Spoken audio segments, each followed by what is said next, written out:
All right, good morning, everyone. Thanks for joining me on this session around challenges and benefits of VMware Multi-Cloud. Quick look at the disclaimer. No need to read it. Basically, everything I'm telling you could be true or could not be true, so just take note of that. And quick look at the agenda. I'll introduce myself in a little detail in a minute. I'll walk you through some of the multi-cloud challenges we and others see in the market before explaining a little bit about the benefits and the use cases and business drivers behind embarking on a multi-cloud journey. And then we'll conclude with some of the differentiators that we have in those various multiple cloud options in the market. And I also prepared some common questions that we frequently get from our customers and partners before opening it up for more questions from you. So that's the awkward slide that they make us do in order to convince you that actually I know a little bit about what I'm talking here today. So I'm a principal strategist in a team called the Worldwide Multi-Cloud Architecture and Strategy. We are some 25 architects and 5 strategists around the world. And we're probably the team that gets involved with the most complex multi-cloud scenarios. So if you want to see a demo or run a POC of a ridiculously large live workload, live migrating from Azure in US East to AWS in US West, and from there to Google and Oracle, we're probably the only team that can actually do that and show that to you right now at VMware. As I said, I'm a strategist, so I'm more focused on the business and cost part of that, but I have a technical background, and if I cannot answer any of your technical questions, I'll find someone that can. All right, so multi-cloud, what's that all about? Apparently, it's accelerating, it's a big theme here at VMware. Let's look at that a little bit closer. So in the past, we had always talked about hybrid cloud, right? Which is really a very infrastructure-centric thing, right? So hybrid cloud is basically a common infrastructure layer between a private and a public cloud, and is really a subset of multi-cloud, whereas multi-cloud can take various forms and flavors. On the infrastructure level, with multiple public clouds, or in the edge or in private cloud locations, but also when we're leaving the infrastructure layer on the application layer, right? Where we can have applications sitting in multiple clouds, interconnecting with one another and exchanging data. And of course, we have Kubernetes, which is somewhere in between those two layers, depending on who you're talking to. And in the multi-cloud world, there's also this aspect of all those native cloud services that we see in the hyperscale portfolios of AWS, Azure, Google, and so on, that many of our customers, and probably yourself, love and want to leverage as part of their application modernization and innovation. And with all those complexities, of course, we have an aspect around management and operations, which we need to manage separate clouds, but also to have an overarching management layer across all these separate silos. So this is what apparently we all want to do going forward. What stands in the way of success in that multi-cloud world? Well, first of all, multi-clouds are the new silos, right? Where we had separation between storage, network, compute teams in the data center, we now have separation between VMware, Amazon, Microsoft teams. And it's hard to get a single source of truth and overview of all these distinct islands there. We have skill shortage, right? It's very hard to train people from being a VMware admin to being an AWS expert or an Azure expert. You cannot really hire those people right now in the market because there's really a skill shortage, and that is actually slowing us down on the path to multi-cloud. We have inconsistent security and governance models, right? So it's hard to meet the speed of the business requirements and moving everything to the cloud as fast as the business needs us to, while maintaining security and governance and compliance across those multiple clouds. And then finally, we also have a bit of an operational discontinuity where we're moving applications to the cloud fast, but maybe we cannot really manage them in the way that we need it as an enterprise IT organization because it's just going too fast. We cannot keep up with that. And also, we may not even have a path back out of that cloud if we need to do that in the future. So what do other people think about that? Various analysts, they're actually telling us that the multi-cloud journey is difficult, it's slow, and it's expensive, right? So Gartner reckons that through 2022, insufficient cloud IaaS skills will delay half of enterprise IT organizations' migration to the cloud by 2 or more years. And IDC says 9% of customers, only 9% of customers, rewrite or refactor their application when migrating to the cloud. So they're not actually making the most of the capabilities that they have in any given cloud. Moving to the cloud is pretty slow, right? So organizations report that they need, on average, 27 days to migrate an application to a native public cloud. So if you look at an organization wanting to migrate 100 apps to the cloud, that's going to take you 7.5 years. So not really feasible at all. And it can also become very expensive quite quickly. So 60% of I&O leaders will encounter public cloud cost overruns. That is that significant that it actually impacts their on-premises budget. And there's another number that's not on here. Forrester just published a study together with HashiCorp saying that 49% of organizations are actually overspending their cloud budget. Now, even if we work around all those challenges, we'll end up maybe in one cloud or another, but we gotta need a cloud exit strategy, right? No migration is ever, the end state. We gotta have a way to go back out if we need to, which most customers don't even think about in the beginning. So if all of this is super hard, why are we actually doing it, right? So what are kind of some of the use cases behind a multi-cloud journey? First of all, access to these differentiated cloud provider native services. So all the broad portfolios of Azure, Google, AWS, there's a lot of value in that, and you as customers want access to these services, and rightfully so. There's capacity augmentation and elasticity bursting into the cloud when your data center runs out of capacity or you have a load spike. Data center evacuation and consolidation, so compelling events that require you to move out of your data center at some point, and the cloud is actually a pretty good destination for that. Disaster recovery, business continuity, where you don't want an empty data center sitting there for a case that may never happen, right? Because that's expensive, and the cloud is a good disaster recovery strategy there. And of course, first of all, geographic expansion, if your business expands to other regions, but also relocating out of any given region, which is something we painfully learned with the war in Ukraine, where we suddenly had to move data center capacity out of that country to somewhere else. And again, you've seen it in the keynote, the cloud is actually a pretty good vehicle for that as well. And then data sovereignty and regulatory compliance. There may be legislations applicable to you which prevent you from running workloads in any given cloud or in one cloud, and where you'll need an option to move it to a different cloud which complies with those regulatory laws and so on that you need to comply with. And then, last but not least, really making the cycle back to those cloud-native services is application modernization, where you're moving away from virtual machines, more to cloud-native services, serverless applications, and so on. Let's also take a look at the business drivers, the commercial reasoning behind a multi-cloud journey. First of all, bargaining power, right? There are many providers that compete in the market, and you want to actually be able to negotiate not just with one of them, but with several of them, because that can actually have a big advantage for you as a consumer of these cloud resources.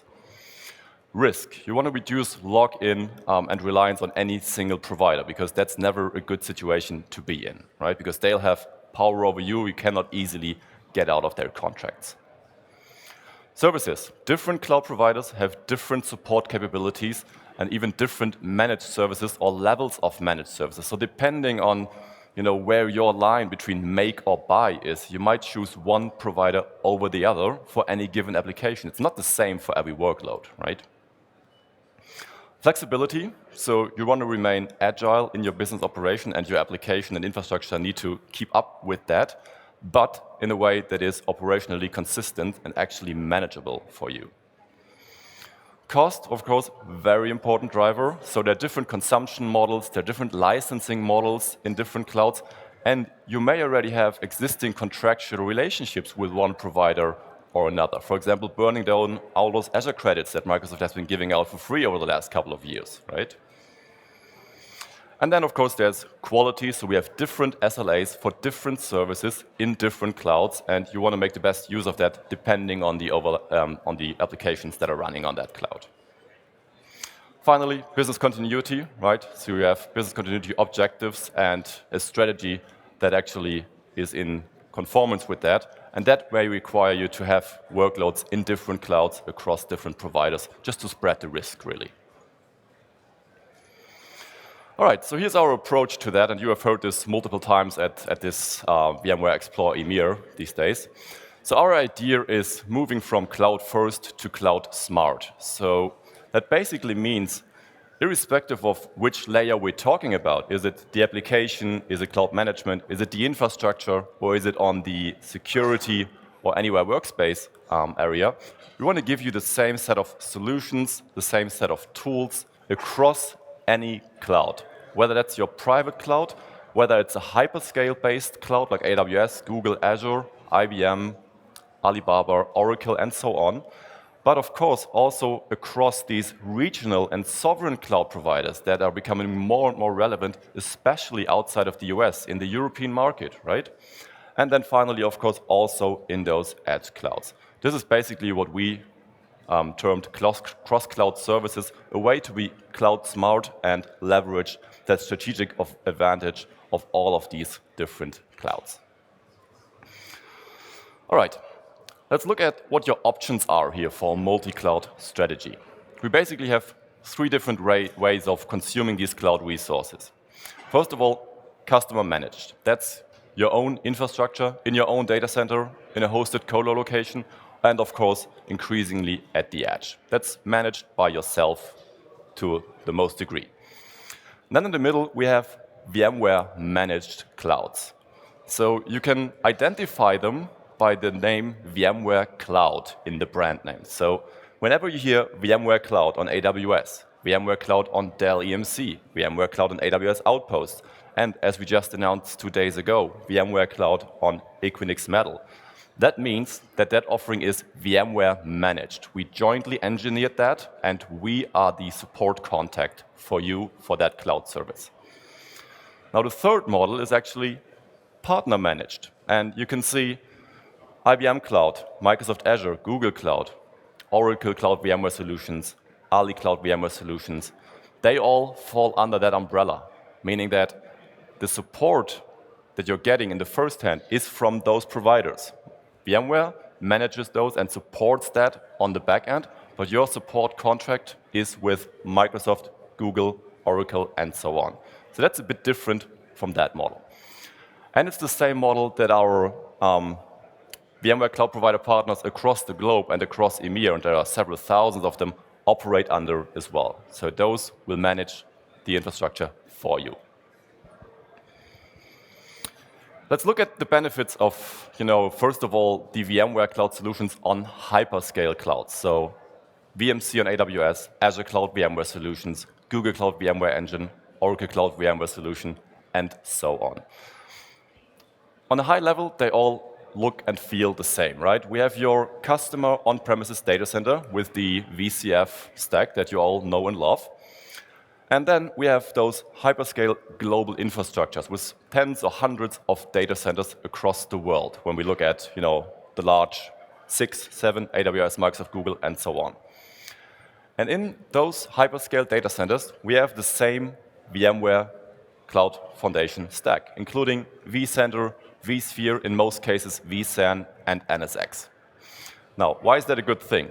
We can connect those two worlds via VPN or via Direct Connect, Express Route, whatever the connection options are for any given provider.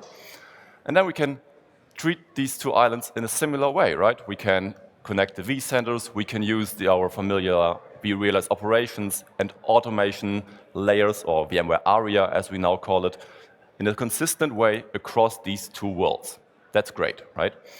But the other big benefit is that these VMware hyperscale services sit in the same data center and on the same network as those native hyperscale services. So you have very close adjacency, very direct access to all the services in the AWS, Azure, Google, and so on native portfolio. So when you're modernizing your application, you're not introducing an awful lot of latency here between those two worlds. That's in a nutshell how all of these work across all of these providers. So what are the benefits? Let's start with the most controversial one, lower TCO versus on-premises or native cloud. And I can sense that most of you feel a need to challenge me on that one, and rightfully so, right? Of course, that depends on what you're comparing. If you take an EC2 T3 spot instance, it's probably cheaper than VMware Cloud. If you compare against only vSphere on-prem with the full stack you're getting here, it's probably cheaper as well. But if we are really building an apples-to-apples comparison, in most cases, we actually come out on top on the TCO for various reasons. One of them is oversubscription. Very little understood how that is important here. So in this world, you're purchasing a virtual machine. That's the unit of sales, right? And that virtual machine probably sits on a over-provisioned or oversubscribed piece of hardware. But that benefit of oversubscription goes to AWS or Microsoft. They keep that to themselves, right? Whereas here, the unit of sales is a host. And if you choose to over-provision that host to whatever degree, that benefit of oversubscription goes to you, right? That is very important to understand when you're building a TCO model here. Then, comprehensibility. As I said, 49% of customers overshooting their cloud budget. Why is that? Because AWS EC2 alone has more SKUs than VMware Cloud. And all those 250 AWS services have probably tens of thousands of SKUs and price tags attached to it. And there are price charging metrics like a load balancer capacity unit per hour, which no one that doesn't have a PhD in math can understand or even predict. That's why customers have a hard time understanding those portfolios and predicting their prices, which is way easier in this world here. Then, reduced overhead compared to managing on-prem infrastructure. This is a managed service. We take care of the lifecycle management. We take care of the scaling. You don't need to have spare resources for whatever case. You can just provision that very quickly, right? Operational consistency, I tapped on that, with the existing skill set and tools that the organization has and that you're familiar with. It's pretty much all the same here, right? So you don't need to reskill your people. On-premises scalability, so you can use those environments as disaster recovery targets for burst, really for any capacity augmentation that you have. Ease and speed of migration, very important. Since this is vSphere and this is vSphere, we can more or less move the virtual machine as it is. Of course, the devil is in the detail here, but there is really no need to re-architect or refactor the virtual machine, which makes it, first of all, very quick to go into the cloud, but also gives you an exit path. You can actually go back out of the cloud, which is very hard when you're moving from vSphere to EC2 to GCE to Azure VMs. That's a whole different thing, right? Direct access to those native services, I hinted on that, very important, especially when we're talking about the long-term application modernization strategy. So actually what you can do here is move everything to the cloud if you need to, the way it is, and then accelerate applications at your own pace. And for those applications, they can actually make use of these cloud-native services and cloud-native application principles. So this is the hyperscale world, everything in those large US-based hyperscale data centers. But there's another very important piece to the multi-cloud strategy. And that is our more than 4,000 VMware cloud provider partners that are pretty much regional to you as a customer, right? Because there's an issue with those US-based clouds, right? You, as a provider, cannot comply with EU GDPR and the US Cloud Act at the same time. That's very important. If both get applied, you need to break one of them, right? That's the issue we have with all those US-based providers. And that's why these cloud provider partners here, which actually run over 4 million base workloads, and we spike to 10 million workloads each month, so it's a huge installed base here, why they are actually unmatched when it comes to sovereignty. Sovereign cloud environments and compliant clouds, right? That's nothing that a US provider can do. That's why these folks here are super important and imperative to our strategy. And of course, data sovereignty always comes with data locality, regional availability close to where you are as a customer. They typically have closer relationships with you and that level of customer intimacy that many of you miss when it comes to those large hyperscale providers. And they have a unique set of managed and professional services that you probably won't get from a large provider. You'll need a third party for that. And they also specialize in certain services, like running SAP or running any given industry solutions. You'll find any of those in this world of our more than 4,000 cloud provider partners. for pretty much any use case. Of course, those are also more flexible and customizable. They don't scale as far as the large ones, but that gives them the opportunity to actually be more customer-focused and customized in a way that is, the right thing that you actually need, which a hyperscaler wouldn't do, right? They don't change anything if you want them to. And then they can actually act as a single point of contact, not just for their own cloud, but also through our managed service provider program when it comes to interacting with those large hyperscalers. So they can be your single point of contact for all cloud services, actually. Right, so this is what this could look like in the end when you're moving from cloud first to cloud smart. You could have your databases sitting in Oracle Cloud or Oracle Cloud VMware solutions, which actually brings some licensing and support advantages for Oracle workloads. That's pretty unique to the Oracle Cloud. You can have some portions sitting in the IBM Cloud, in their hosted private cloud, because they have been very long in that space. They're very mature when it comes to hosting VMware workloads. And maybe your front-end web application are run in a serverless way on AWS. Lambda functions in a serverless way because AWS has pretty much pioneered that space, and a lot of developers actually love to leverage that ecosystem. But then for the most secure, most compliant workloads, you might want to keep those in your own on-premises data center, or you might want to outsource them to a local provider that can give you additional services and support and cloud management capabilities in your region. And maybe some of your developers love doing .NET stuff and want to do it on Azure. That's cool. Or maybe you want to leverage the pretty advanced capabilities when it comes to analytics, machine learning that Google Cloud has to offer. Through the VMware Multi-Cloud strategy, you can pretty much, as easy as it gets, leverage all of these capabilities. Because as I said initially, not all clouds are equal. I've shown you this picture where I've sort of said, well, they all operate in a similar way. But when you look at the details, there are a lot of differences between all those cloud providers. Take, for example, licensing cost for the workloads you're running. As I said, Microsoft has some advantages there for Microsoft workloads in their cloud. Oracle has the same, right, where you have additional support capabilities for Oracle databases, which you don't get on any other cloud platform. Then there's the level of administrative control that you or your teams want or require for any given workload. Take, for example, VMware Cloud on AWS is a fully managed service, relatively restricted, so we're not going to give you full access to the ESXi hypervisor.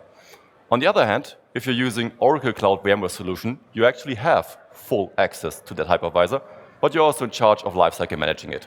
So there are different levels of administrative control that you have in those various clouds. We have different service level agreements based on the service you're actually leveraging, or whether we support stretch clusters across different data centers in AWS, for example. So that links back to the requirements of your application, of course. We looked at the different support owners. So some of them are supported by VMware directly, some are supported by our partners, some will need to be supported by yourself. Different hardware sizing options, so these vary across these different providers, of course. And then the adjacency to those unique native services. Again, you'll find services that look similar across native Azure, native AWS, native GCP, but when you look at the details, they are similar, and one may be a better fit for any given workload compared to a similar offering in another cloud. And you want to make sure you can use the best technology for every application that you have. Regional availability, so not every provider has a data center in every region. Maybe they only have one and can't provide the level of redundancy that you need.